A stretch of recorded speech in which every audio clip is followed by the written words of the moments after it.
सुहेल साहब, आपकी शख्सियत बड़ी संजीदा है। हम टीवी के ऊपर जिस तरह से आपको देखते हैं और मैंने भी आपको जिस तरह से देखा है, मैंने तो आपको एक संजीदा शख्स के तौर पे हमेशा जाना। ये तबीयत के अंदर इतनी तब्दीली, इतना बदलाव कैसे? यानी कि आप मेरे मिज़ाह का ज़िक्र कर रहे हैं।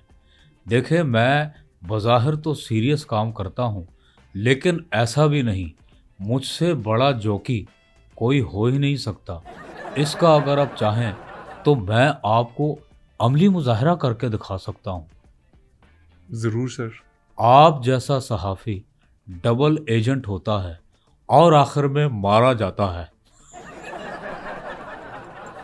आप जैसे सहाफ़ी ने 2-2 शादियाँ की होती हैं, लेकिन पहली वाली छुपाई होती है।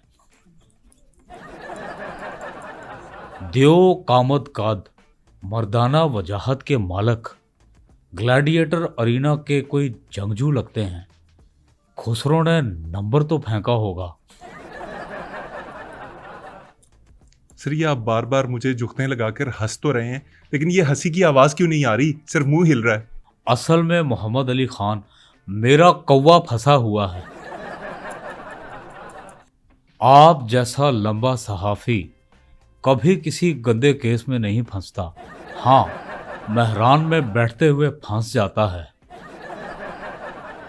सर, अगर मेरे मुँह के ऊपर आपका ये आर्टिकल ख़त्म हो गया हो, तो हम इंटरव्यू का बाकायदा आगाज़ कर सकते हैं? आप ज़रूर करें। मैंने आपका लंबा चौड़ा मुंह पकड़ के थोड़ी रखा है। आप जर्नलिज़्म की फ़ील्ड में कैसे आए?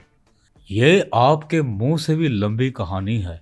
मैंने और स्नेल ने अपने करियर का आगाज़ इकट्ठे किया था। स्नेल? स्नेल चूंकि मुझसे बर्क रफ्तार था, वो आगे निकल गया।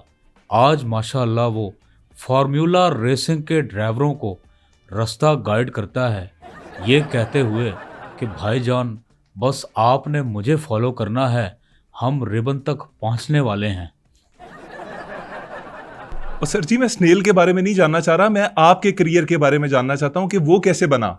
मेरा करियर तो हीरोइंस के बेडरूम खा गए। नहीं, आपने बात अब कर ही दी है तो मैं आपसे पूछना चाहूंगा, ये आपका एक दिन जियो के साथ जो प्रोग्राम है, उसके अंदर हर इंटरव्यू खातून के बेडरूम से क्यों स्टार्ट होता है? ये क्या तरीकाकार है? मतलब मर्दों के भी आप इंटरव्यूज करते हैं, उसमें तो कभी आप बेडरूम में नहीं गए। ये खातून का इंटरव्यू जैसे ही होता है, पहला सीन है सुहेल वड़ाई साहब बैठे हुए हैं एक कुर्सी के ऊपर, सामने एक खातून सोई हुई हैं, कंबल उन्हें ओढ़ा हुआ है। ये क्या चक्कर है सर? मेरे ख्याल से मोहम्मद अली खान, आप किसी बाहर के मुल्क से आए हैं। हमारा चूंकि मशरकी मुल्क है, हम मशरकी लोग हैं, और आपको पता है कि कैमरा अगर किसी घर में ले जाएं तो बाहर लॉन में उल्टे सीधे कपड़े पड़े होते हैं, जो मेरे ख्याल से टीवी पे दिखाना नामुनासिब है। तो बेडरूम एक ऐसी जगह है कि जहाँ पे कैमरा खुले तो कोई मसला ना हो और रंगीनी नज़र आए।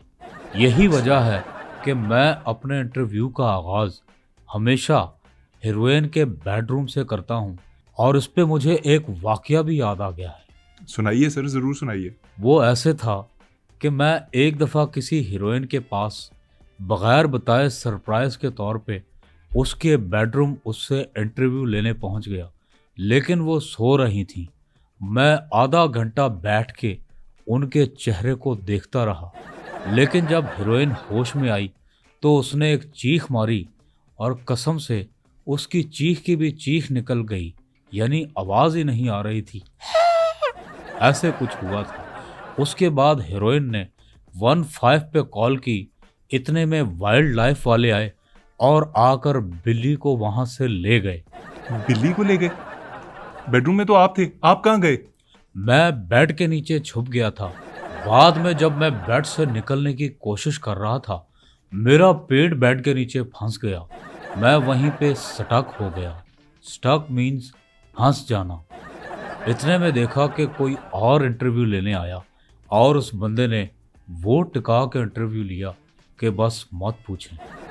मैं नहीं पूछूंगा सर, मुझे समझ आ रही है कि आप किस इंटरव्यू की बात कर रहे हैं और कैसे इंटरव्यू की बात कर रहे हैं। अब ये बताइए कि कोई ऐसा लम्हा आपके करियर में जिसने आपको रुला दिया हो इंटरव्यू ने?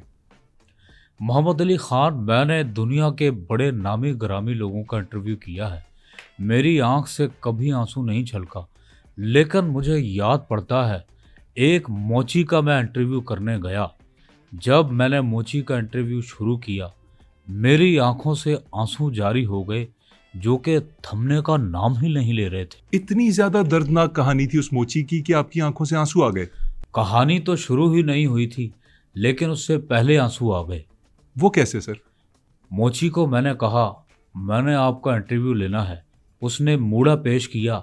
मैं जैसे ही मूड़े पे बैठा, पता नहीं एक लंबा कील मेरे मूड़े में पेवस्त हो गया और मेरी आंखों से आंसू जारी हो गए। और वो मेरी जिंदगी का सबसे दर्दनाक और कर्बनाक इंटरव्यू था। सुहेल साहब, आप यकीन कीजिए कि जब मैंने आपसे पूछा कि कोई ऐसा लम्हा जिसमें आपकी आंखों से आंसू निकल आए हों, दर्दनाक इंटरव्यू, उसका मकसद ये नहीं था कि आपको फिजिकल तकलीफ कहाँ पहुंची। प्लीज़ मेरे इंटरव्यू की जो साख्त है उसको समझने की कोशिश कीजिए। मैं समझ गया हूँ मोहम्मद अली खान, लेकिन इस वक्त मैं आपके मुंह में इतना खोया हूँ, आप अपना मुंह किसी शादी हाल वालों को रेंट पे क्यों नहीं दे देते?